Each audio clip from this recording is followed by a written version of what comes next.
When we think of basic decisions, we think of what we're going to wear or what to have for lunch. Should we take an umbrella, or is a coat going to be okay? What we don't realise is how many decisions are made on a day-to-day basis. My name's Victoria, and today I'm going to be discussing how to make decisions easier by using your brain. Humans are estimated to make 35,000 choices per day, and while that does seem like a lot, think about it for a moment. You made a choice to click on this video, and a second choice to carry on watching to this point. What other decisions did you make? What about the decision to get up this morning? And what about the decision to decide which sock to put on first, right or left? These are decisions that we might not think about, but our brain is such a wonderful thing and organizes itself to make these decisions so much easier for us.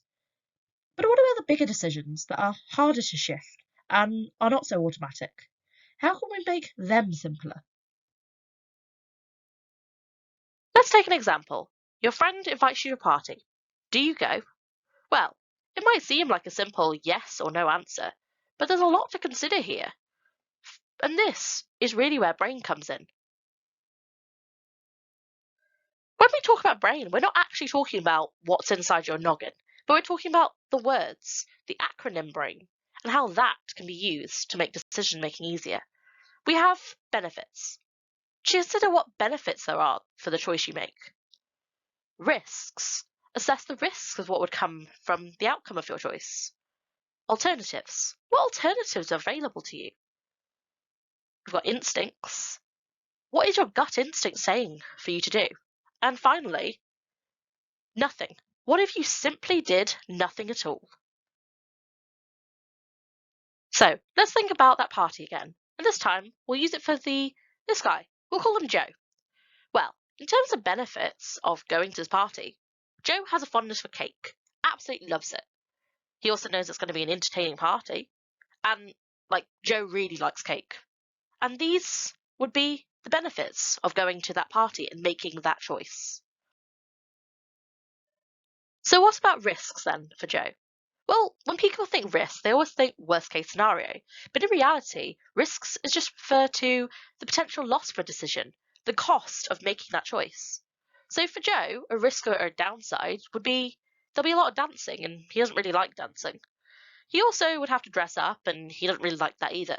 Plus, parties are tiring, and overall, he's already tired today.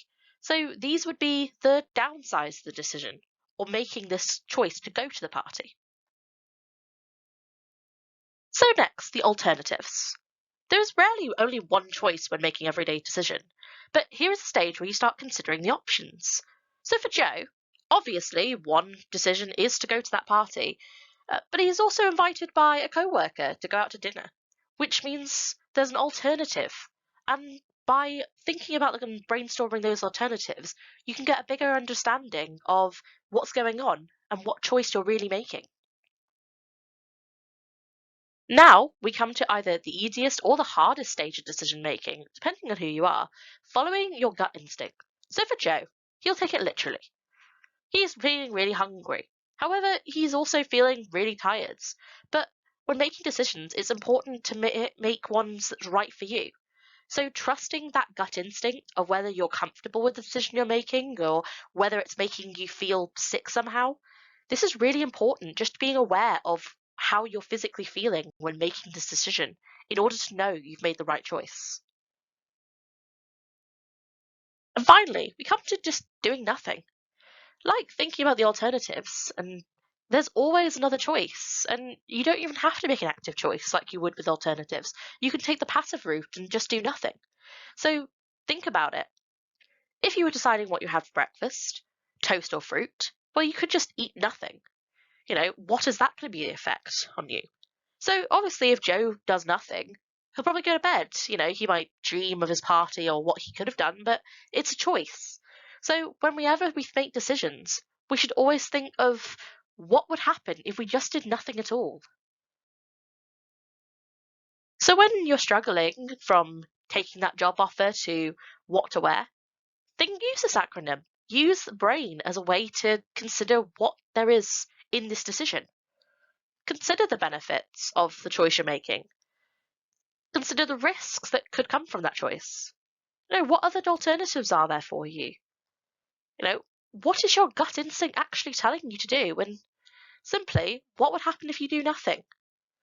This is simply available to you as a tool to help make those decisions. Hopefully what you take today from this is that brain is a tool to use for basic decision making, whether it's changing a career or simply deciding what to have breakfast. After all, the only person that can make these decisions that are right for you is you, but hopefully this is a tool to make that job a little easier. Thank you for listening, and remember to always use your brain.